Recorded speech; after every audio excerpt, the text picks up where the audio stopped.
రామచంద్రుడి కొన్ని ముఖ్యమైన మంత్రాలు ఉన్నాయండి. అవేంటో చక్కగా చూద్దాము. మీకు వీలైతే మీరు చదువుకోండి, లేదా వింటూ 3 సార్లైనా 5 సార్లు 7 లేదా 11 సార్లు మనం ఒక్కొక్క మంత్రము జపించుకోవచ్చు. 3 సార్లు చేస్తే స్వామి వద్దన 3 పువ్వులు వేయండి. 5 సార్లు చేస్తే 5, అంటే ఒక్కొక్క మంత్రానికి ఒక్కొక్క పువ్వు మనస్ఫూర్తిగా మీ మనసులో ఎలాంటి కోరికలున్నా స్వామివారి వద్దన ఆ పువ్వు రూపంలో మీ కోరికని వదిలేయండి.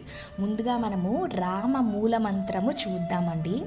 ఓం శ్రీరామాయ నమః, ఓం శ్రీరామాయ నమః, ఓం శ్రీరామాయ నమః.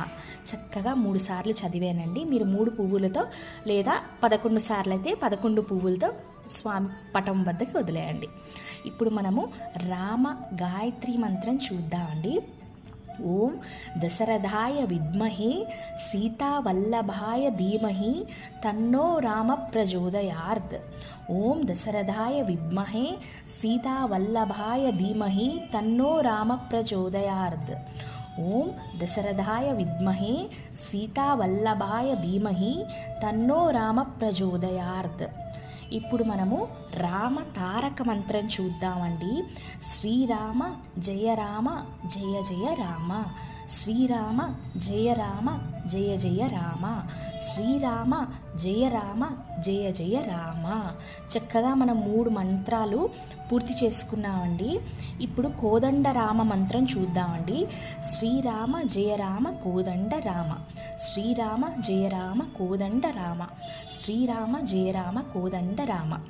ఈ మంత్రాలన్నీ కాకుండా స్వామివారిది ఇంకొక ముఖ్యమైన మంత్రము, మనము రోజు సహజంగా చదువుకునే మంత్రము, సహజ భాషలో వాడుకుంటాము. శ్రీరామ రామ రామేతి రమే రామే మనోరమే సహస్రనామ తత్తుల్యం రామనామ వరాననే.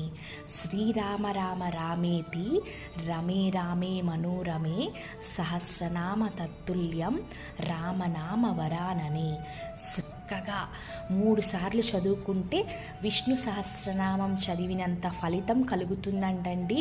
ఈ ఒక్క మంత్రము ఇంత శక్తివంతమైనది ఎందుకు అంటే, రాముడి గొప్పతనం గురించి, అంటే ఆ విష్ణుమూర్తి గొప్పతనం గురించి సాక్షాత్తు ఆ పరమశివుడు చెప్పిన మంత్రం అండి ఇది.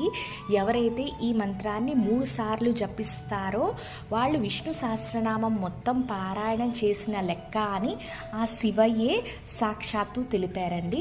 అందుకనే తప్పకుండా మీ పిల్లలతోని, మీ ఇంట్లో వాళ్ళు ఉన్న పెద్దవాళ్ళు అందరితో కూడా ఈ మంత్రాన్ని, ఏ మంత్రం చదివి